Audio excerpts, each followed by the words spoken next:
Okay, in the last session, we have seen the differences between structure and union. Okay, we have identified the above differences, like we have differentiated the structure and union with respect to keywords, size, memory, value, and accessing members, address, and initialization. Okay, in this session, we will see the concept of structure arrays. Okay, so we will see the disadvantage with structure variables, and then we'll get back to structure arrays. See on the screen, you can see I have declared a structure with members as roll, marks, and grade, and its variables are S1 and S2. Okay, imagine if you want to create, if you want to store about 5 to 6 student details. So what we need to do? We need to create variables in this way. Means I have created 6 variables of structure variables. Okay, but the disadvantage is I need to read the details of each and every student. See here, to read the details of a single student, it took me about 3 2 0 6 plus 2, 8 statements. So if I need to read the details of all 6 students, it takes 6 into 8, 48 lines of code, which is, one way a wastage of time, or it increases the complexity also. So in order to solve this problem, like reading the details of n number of students, it is not possible with structure variables. Instead, we can use the concept of structure arrays. Okay. So what I'll do is I will create a array on the screen, a structure array, say S, and the size is 10, and the members are same, like roll, marks, and grade, so that I got a capacity of storing 10 student details. Okay, each student roll, marks, and grade, which means roll 2 bytes, marks 4 bytes, and grade 1 byte, 7 bytes, 7 into 10, 70. 7 into 10, 70 bytes of memory will be allocated with name S.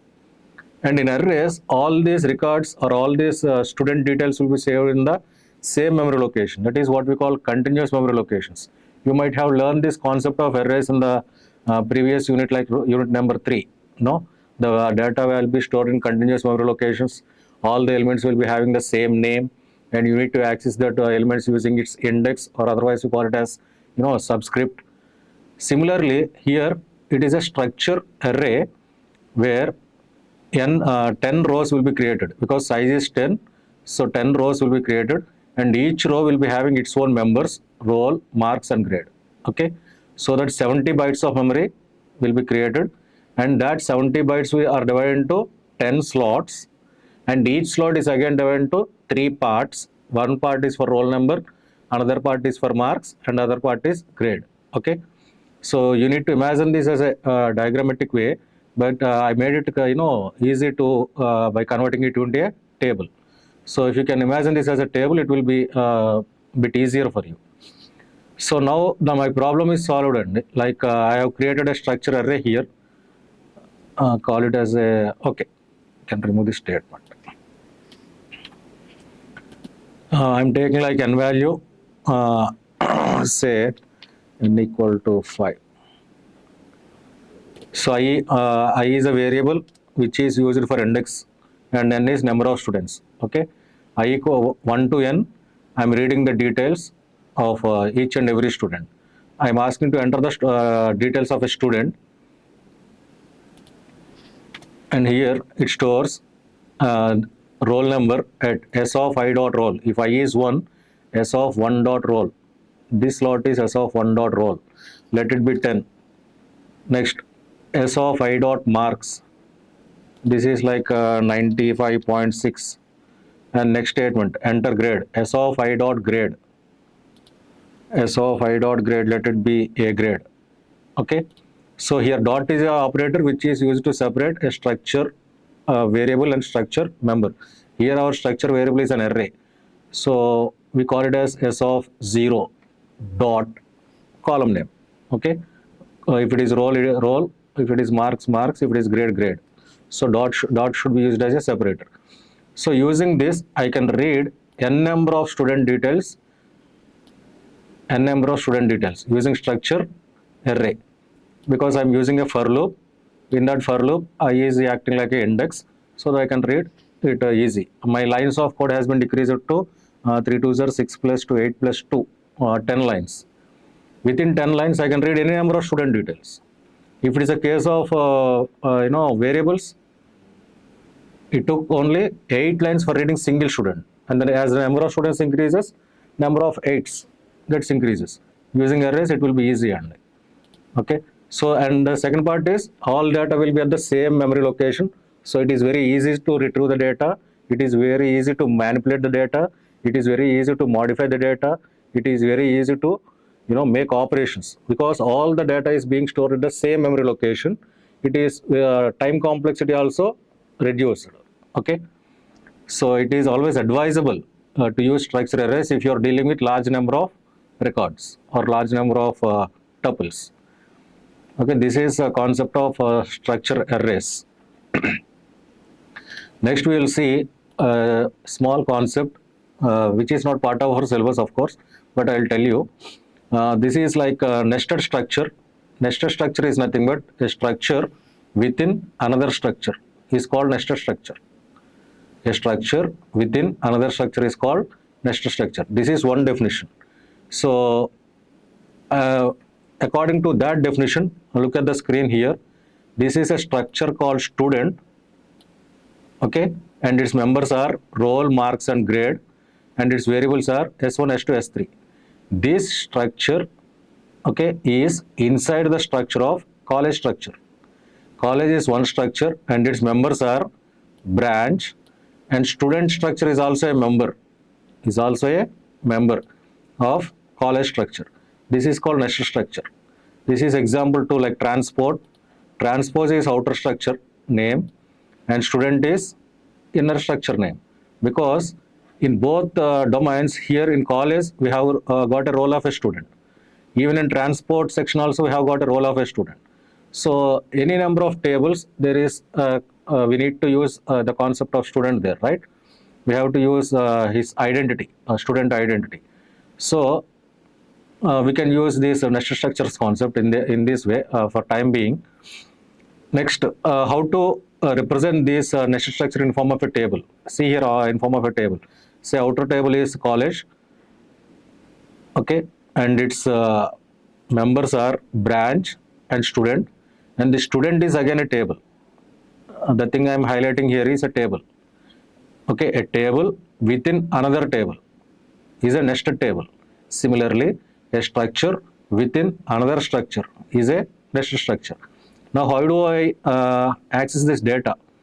Like this is outer table variable is here. Outer table variables are B1, B2, B3, and inner outer structure variables are B1, B2, B3, and inner structure variables are S1, S2, S3. So, B1 dot branch. Here CST is like B1 dot branch. B1 dot S1 dot roll number. This is like say 10. Again, B1 dot S1 dot marks. This is like 98.6.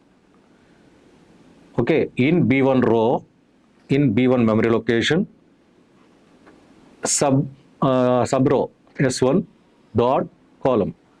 Okay, B1 dot S1 dot grade A. In that way, it is like dot is used as separator here. Outer structure variable dot, inner structure variable dot, member. Okay. Similarly, B2 dot branch, B2 dot S1 dot roll, B2 dot S2 dot marks, B2 dot S3 dot grade. This is like I'm highlighting. Okay. Say this is C grade. In that way. This is definition 1. A structure within another structure is called nested structure. Second definition.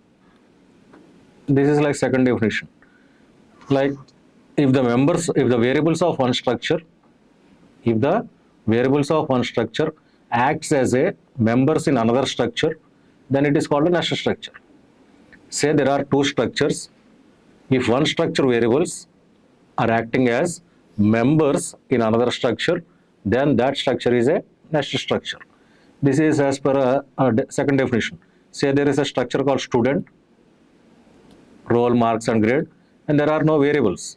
Okay, I am creating variables of this student structure in another structure.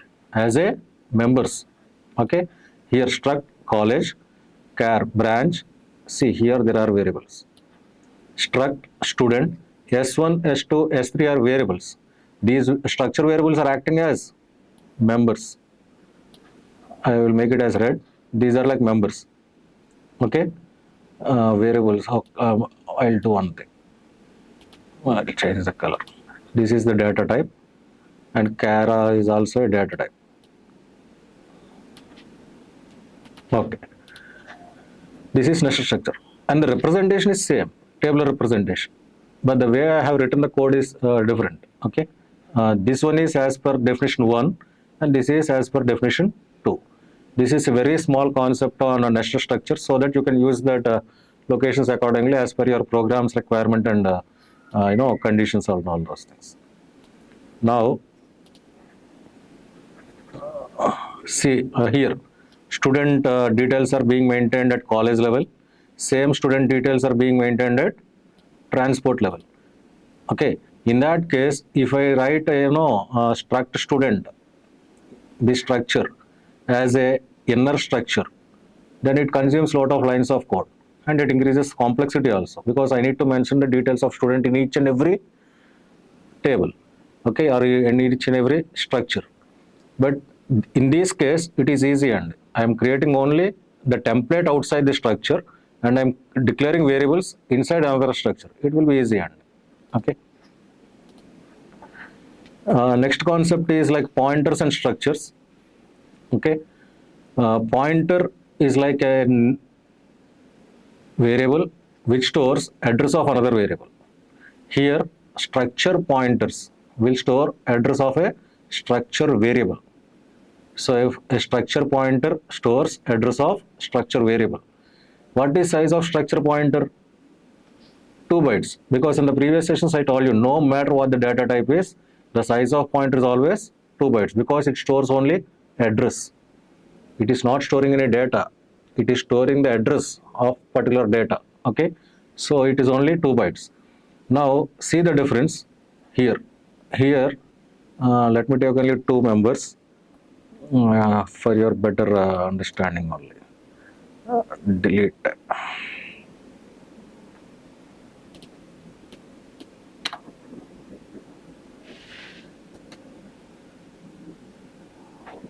Or I'll make another number like grade.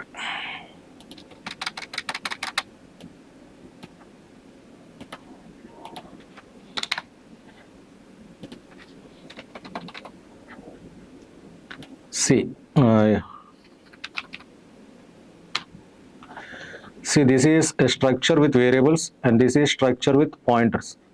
Diagrammatically, see here, there is a table with name student, and its columns are roll, marks, and grade, and its variables are S1, S2, S3. And the way we retrieve this data is like S1 dot roll is 10, S1 dot marks are 90.6, and S1 dot grade is say A. Dot operator. Okay, but here S6, S7, S8 are not structure variables. These are structure pointers. These are structure pointers, which means these are not names of memory location.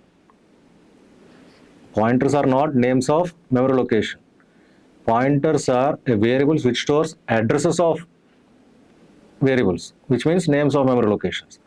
See, S1 is name of this row. S2 is name given to this row. Similarly, S3 is the name given to this row. Size of S1, 7 bytes. Size of S2, 7 bytes. Size of S3, 7 bytes. That 7 bytes was given a name, and that name is S1. Another 7 bytes, name S2. Another 7 bytes at random memory location, S3. So 3 7 bytes of memory, and their names are S1, S2, S3. This is how the variables will be created backend. But pointers, in not that case, and here 7 bytes of memory will be allocated by dynamic memory allocation using MLOC, CLOC. Okay, so using dynamic memory allocation, 7 bytes of memory will be allocated, and the address of that 7 bytes will be stored in pointer, which means pointer is referring to the 7 bytes of memory location. Pointer is referring to that 7 bytes of memory location, and that 7 bytes of memory location doesn't have any name. It's a nameless 7 bytes of memory location. It has got an address. That address is stored in the pointer. Okay, so see here. Here, using dynamic memory allocation, this memory will be allocated 7 bytes, and there is no name for the 7 bytes of memory location, but it has got some address. Similarly, 7 bytes of memory, it has got some address, say 6000.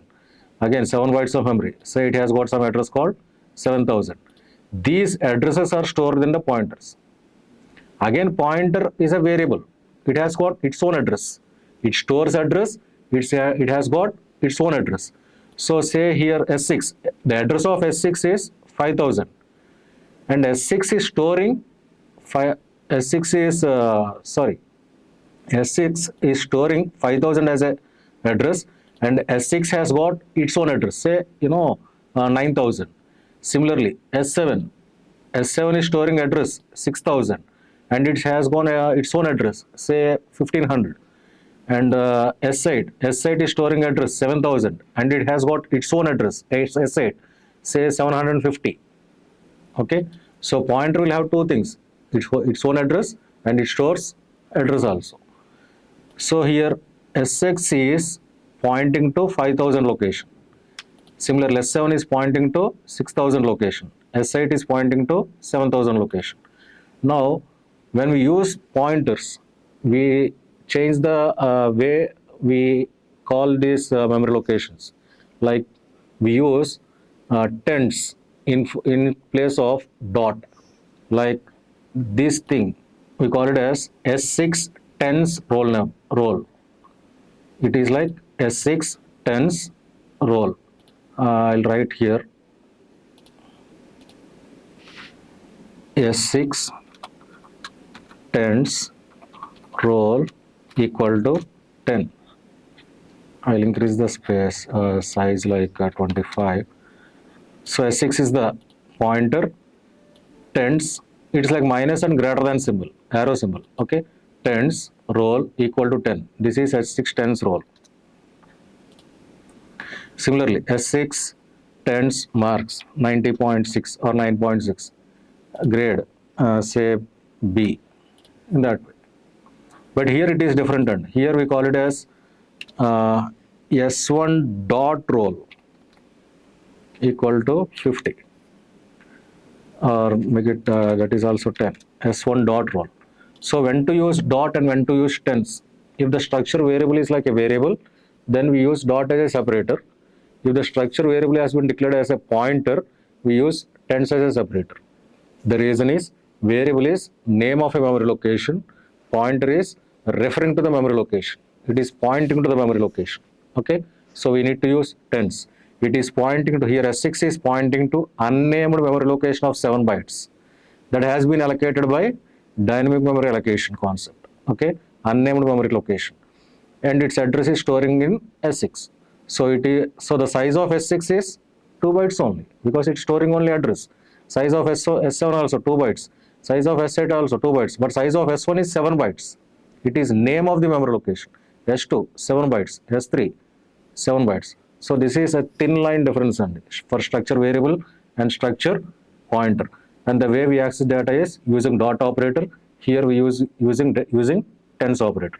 And the remaining part of program, like you accessing the data, modifying the data, manipulating and retrieving, storing, all these concepts are similar to a variable. Once you know how to access the data, and we use the data in the program accordingly. Okay, so this is the concept of pointers and structure. Now see this example. This is a mixing of both nested structure and pointers concept. Okay, a structure within another structure, nested structure, and there are pointers and variables also. Here, see, for time being, I'm taking this as grade. I want to make it simple and clear, not depth. Okay, so This is grade. Now, here S1 and S2, there are only, okay, there are two inner structure variables. S1 and S3 are inner structure variable. S2 is a pointer, inner structure pointer, okay, and B1 is outer structure variable, B2 is outer structure pointer, and the table representation is here. Inner structure fields are like roll, grade and marks.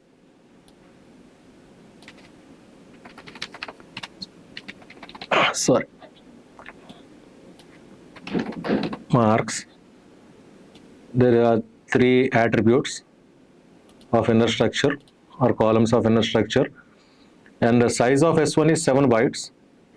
Okay, size of S2 is 2 bytes because it is a pointer, 2 bytes. In that 2 bytes, it stores the address of this memory, these 7 bytes. These 7 bytes has got no name, but it has got some address. That address is stored in S2. Okay, and S3, name of that 7 bytes, S3. So how do we access this data? S1 dot roll, S1 dot grade, S1 dot marks. This one, S2 tens roll, S2 tens grade, S2 tens marks. Similar S2 dot roll, S2 dot grade, S2 dot marks. Okay, this is like a pointer. I'm highlighting this one. It is a pointer. Similarly, this one also pointer. Now, this structure is acting as a member in another structure, next structure, and that outer structure has got two variables, B1 and B2. B1 is name of the memory location, B2 is pointer to that memory location. Now let us calculate the sizes accordingly. Then I feel like you understood this concept. Okay. Now before we calculate the sizes, let us see the way we access data. B1 dot branch, this one, B1 dot branch, this one, B1 dot S1 dot roll, 10. B1 dot S1 dot grade, 9.6, grade no, A. B1 dot S1 dot marks, 9.6, in that way.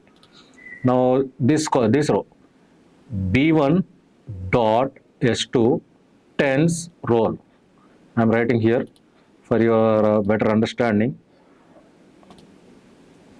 So it is like a B1 dot S1 dot roll equal to 10, because B1 is a variable. B1 is a variable. Okay, 10. Now second statement, B1 dot S1 tens roll equal to 40, not S1 S2. B1 dot S2 is a pointer, tens roll, this is 40. Okay, B1 is variable, S2 is a member variable or member pointer, B1 dot S2 tens roll, because this is pointer, it is storing address, tens roll, so 40. I am referring 40 as B1 dot S2 tens roll. Now see my third statement, B2 dot S1 dot roll. B2 is a pointer, sorry, B2 is a pointer, B2 tens S1 is a variable dot roll equal to say 90. Okay, because B2 is a pointer, a name of the, sorry, a pointer that stores address of the total memory. This total memory address is stored in B2. Okay, B2 tens S1. S1 is name of the memory. S1 dot roll. This is 90. And last statement, B2 tens S2 tens roll equal to 140. So B2 is a pointer, tens, S2. S2 is again pointer. Tens, roll, 140. So you got the difference, right? So this one again, B1 dot, S1 dot, roll. This one, B1 dot, S2 tens, roll. This one, B2 tens, S1 dot, roll. This one, B2 tens, S2 tens, roll. So you know when to use dot and when to use tens, right? See here, next, we'll calculate the sizes. As I said before, we'll calculate the sizes. What is size of B1? Before that, we'll calculate the sizes of this one. Say S1. S1 has got 7 bytes of memory because 2 plus 1 plus 4, 7 bytes of memory. S3 also 7 bytes of memory, 7 plus 7, 14. And S2 has only 2 bytes of memory. 14 plus 2, 16. And branch, as I said, branch size is 20 and 20 characters, 20 bytes. 20 plus 7 plus 7, 20 plus 14, 34, 34 plus 2, 36 bytes of memory. What is size of B1? 36 bytes of memory. Out of the 36 bytes, 7 is for S1, 7 is for S3 and 2 is for S2 and remaining 20 is for CST, branch, okay, for branch. Now, what is size of B1 dot S1 dot roll? 2 bytes. B1 dot S1 dot grade, 2 bytes. B1 dot S1 dot grade, 1 byte. Sorry, B1 dot S1 dot grade is 1 byte. B1 dot S1 dot marks, 4 bytes. Okay. What is size of B1 dot S2 tens roll? 2. B1 dot S2 tens grade, 1. B1 dot S2 tens marks, 4. Okay, data type floor. But what is size of B1 dot S2? 2 bytes. See carefully. B1 dot S2 tens roll, 2 bytes. B1 dot S2 tens grade, 1 byte. B1 dot S2 tens marks, 4 bytes. Okay, but size of B1 dot S2, 2 bytes. S2 is a pointer. It is pointing to, B1 dot S2 is a pointer pointing to 7 bytes of memory, which doesn't have any name, but it stores address. So size of S2 is 2 bytes only. Now again, what is size of B2? Size of B2, it's like 7 plus 7, 14, 14 plus 2 is 16, 16 plus 20 is 36. No, size of B2 is only 2 bytes because it is a pointer that stores address, only 2 bytes. But B2 is pointing to 36 bytes of memory. 36 bytes of memory will be allocated and its address is stored in B2. So size of B2 is 2 bytes. It is pointing to 36 bytes of memory. Now let us get into individual. Okay, what is size of B2 dot B2 tens S1 dot roll? Again 2 bytes. B2 tens S1 dot grade, 1 byte. B2 tens S1 dot marks, 4 bytes. B2 tens S1 dot roll, 2. B2 tens S1 dot grade, 1. B2 tens S1 dot marks, 4. Now B2 tens S1 tens roll, 2 bytes. B2 tens S2 tens grade, 1 byte. B2 tens S2 tens marks, 4 bytes individually. Now what is size of B2 tens S2? B2 tens S2 is again 2 bytes. What is size of B2? 2 bytes. So these 2 bytes is storing the address of S2 and S2 is storing the address of 7 bytes. See here, roll, grade, marks, 7 bytes of memory, but no name. That address is stored in S2. S2 address is stored in B2. B2 is holding 36 bytes of memory, okay, which contains S2 address also. B2 is storing 36 bytes of memory and that 36 bytes of memory contains S2 address also. Okay, that S2 address is pointing to 7 bytes of memory. So this should be carefully analyzed and imagined in such a way. Okay. So had it been a classroom thing, I would have drawn a diagram and explained it much better. But it's okay. You got it right. You know, you got it at least how to call the data, like using dot operator and using tens operator. Okay. So this is your end of session for structures with arrays, nested structures, structure with pointers, and I have combined the concept of structure pointers and nested structures. Okay. Thank you.